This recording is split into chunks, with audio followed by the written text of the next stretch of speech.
Merci mingi bandeko balandi ya to kongo de Sarabino liste likola liste to kitaka to passer des informations bien ndenge mboka ya biso ko kende banda lebo ko ba nungu bandeko bakola Kinshasa visa et facilité ba mboka so ambassade nde bonola la ba pongi bandeko so ba bengo so Allemagne na kota passeport 6 mois visa bimarate na kota passeport 10 mois visa bimarate ambassadeur bureau commandant ndako lelo awa makambu esili na beponami ya mwana mboka Félix Antoine Tshilombo Tshisekedi makambu la visa esili toza awa na déjà tozoni maloba bakonza déjà nini oyo ba décision nini ya sika oyo bazwi pona bandeko baza libanda mboka na biso ata ndoka zaki awa congolais ake libanda mboka aboti bana ndeni akoko kosala po ya awa bafacilité nini ya niveau nini to tozoni makanisi ya bandeko ya DGM nini oyo balengeli mpona bino bona na vona bokebi nyonso na malembe sama lisu kwa listo okota kasi bolanda nini ekoleka leo awa nini oyo biso osala na DGM awa. Vu le décret numéro 036/2002 du 28 mars 2002 portant désignation des services et organismes publics habilités à exercer aux frontières de la République démocratique du Congo, spécialement son article 1er, vu l'ordonnance numéro 49/19 du 2 février 2019 portant nomination d'un directeur général de la Direction générale de migration, DGM en sigle, considérant la nécessité d'alléger les conditions d'obtention des visas d'entrée en faveur des étrangers d'origine congolaise, tels que ressort des résolutions des différentes tables rondes de la diaspora congolaise, vu la nécessité et l'urgence, décide, article 1er, tout étranger d'origine congolaise muni d'un passeport en cours de validité est autorisé à obtenir un visa d'entrée au poste frontière et frontalier de la République démocratique du Congo. Ce visa sera délivré aux conditions générales d'octroi prévues par les textes légaux et réglementaires en vigueur pour une période ne dépassant pas 30 jours. Article 2. La nationalité congolaise d'origine peut se prouver par un patronyme faisant partie du patrimoine culturel congolais, la présentation d'un acte de naissance, la présentation d'un ancien passeport ou une ancienne pièce d'identité congolaise, tout autre document faisant foi. Article 3. Le directeur central de la police des frontières, le directeur central de la chancellerie, ainsi que le directeur central des finances sont chargés, chacun en ce qui les concerne, de l'exécution de la présente décision qui sort ses effets à la date de sa signature, faite à Kinshasa le 16 février 2019, Roland Kachotale Chios. C'est le nom du directeur général. Le directeur de l'aéroport international de Njili est déjà instruit depuis hier pour mettre un dispositif d'accueil pour tous ces passagers qui viennent obtenir leur visa à la vie. Merci. Informer tous ceux qui vont obtenir un visa aéroportuaire qui a un guichet spécial qui est ouvert qui est mis à leur disposition. Donc nous aurons deux catégories de visas. Il y a toujours tous les étrangers, les autres étrangers en dehors des Congolais naturalisés seront toujours régis par le régime de visa volant dont la validité est de 7 jours. Tandis que pour nos compatriotes naturalisés, obtiendront un visa aéroportuaire de 30 jours. Ceux qui vont venir par exemple aujourd'hui, pour la plupart, peut-être des gens qui ont déjà eu des visas, mais si quelqu'un se présente et qui dit je vais au Congo, je suis congolais d'origine, ok, alors vous apprécierez, vous lui direz mais il a un nom congolais, c'est que d'office il n'aura pas de problème. Ou il a une pièce d'identité congolaise, c'est ce qu'on a dit, vous allez voir effectivement celui-là. Donc tout ce qu'on a mis là,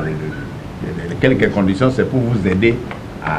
déjà à partir de là, mais pour nous, dès qu'il arrive à la frontière, nous ferons nos contrôles et dès qu'il réunit l'une de ces conditions, il aura le visa. Mais au moins la garantie que vous avez, c'est qu'il ne sera pas refoulé sur base de...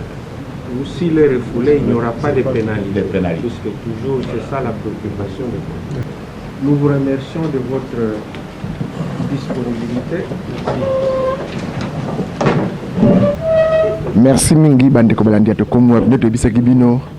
nungu ko lo bango visa o ba ko benga biso butumoi to ko yandenge nini to kiti ana direction générale DGM to zo ba konzi ya DGM banga mo ba expliquer bino ndenge ni ba décision ni zwami boko ko sa ndenge ni po koma na mboko na bino Congo o za bela ba koko na bino mbote ndeko oui to biko ba na DGM ozana ni kombo nani ngana za directeur ya police des frontières. Oui, c'est directeur de la police des frontières. Bah Congolais banda lobby, bah téléphone na biso makasi comment ilalité. Car bah téléphone, bah zo benga, ezan aussi ces amis, bah Congolais musu bah zo rater ko ya awati. Message ni ko pesa bango, ezala solo to ya lukuta mezi wana iko na moko na biso Congo. Mais awa oye ko assister na réunion ya le directeur général DGM a convoqué la compagnie aérienne à Bengi Bango pour y aller la bango mukano ya zui mukano ezali que banda lobby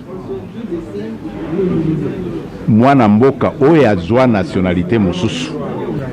po aya na mboka azonga na mboka na ye ya kala ya Congo mboka na ye quand même oyo ya botami mboka bakoko na ye akomona lisusu pasi te ya kotambola koluka visa kosenga visa na nini akena na ambassade oyebi bamboka mosusu eza minene pe territoire lokola États-Unis eza monene mpo okende kozwa visa kaka na Washington eza pasi mboka mosusu lokola ba Russie eza monene mpo okende kozwa visa kaka na Moscou yango na bakonzi bafacilité balobi mwana mboka oyo abongwana akoma moto ya mboka mosusu akokiazonga na mboka na ye po participer pe na effort ya développement ya mboka mais po azonga na mboka na ye to ko faciliter aya kozwa visa soki akomi na frontière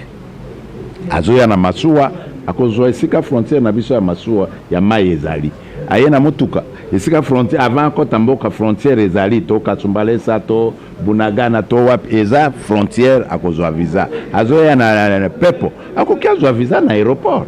ekokeza l'aéroport Anjili ekokeza l'aéroport ya Goma ekokeza l'aéroport ya Lubumbashi ba aéroport internationaux okiti bakopesa yo visa po kota na mboka visa wana bakopesa yo ya 30 jours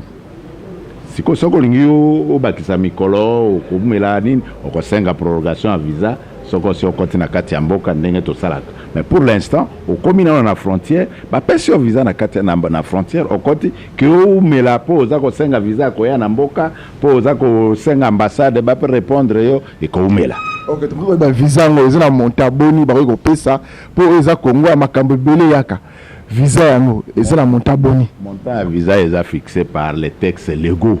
kaka ndenge bafutaka visa bakofuta na ba texte to ko communiquer yango pe toza ko changer te to inventer lo comme soute montant à visa eza fixé na ba texte légaux ou eza ko régir makabo visa ezana ba complication te bolo bandeko na biso ba congolais oyo ba kende pe libanda kekuna oyo biso ba congolais botaka mwa mingi okena mboka ba paya oboti bana 5 na mboka ba paya bana wana pe baza autorisé ko na mboka na biso Congo yenge be na nzila oyo lobi wala tote c'est que baza bana ya ba congolais ya ba ancien congolais so que eza bana na biso po azonga akolakisa biso ke ngai naza mwana ya monsieur tel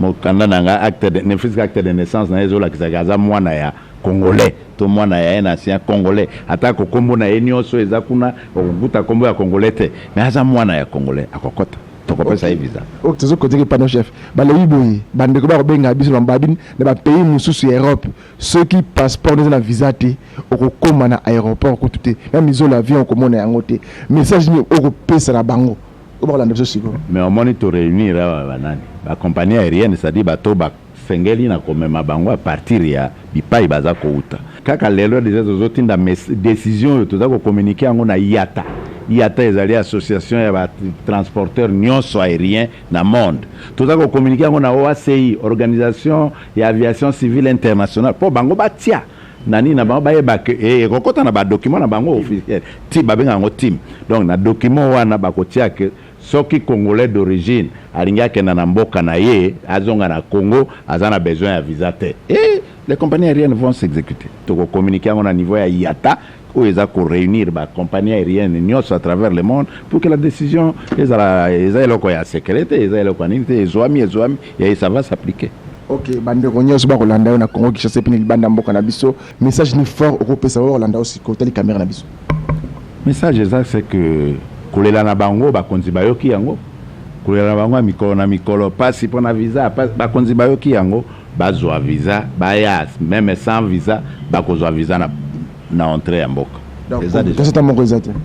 Mais tu vas dire les alliés déjà d'application ba meka ba koma oya ko ya libosa meka yebisa bato mosavi ngana komi ba compliqué ngaite. Mais cela ne veut pas dire que contrôle comme ça les matins. Nous ferons des contrôles mais faciliter à visa pour qu'on soit visa kaka soko komi na frontière. Donc ne bazana na biso bu atale ba ko bandu ya. Atale lelo. Oya ko ya lelo azana visa te. Toke aza congolais d'origine.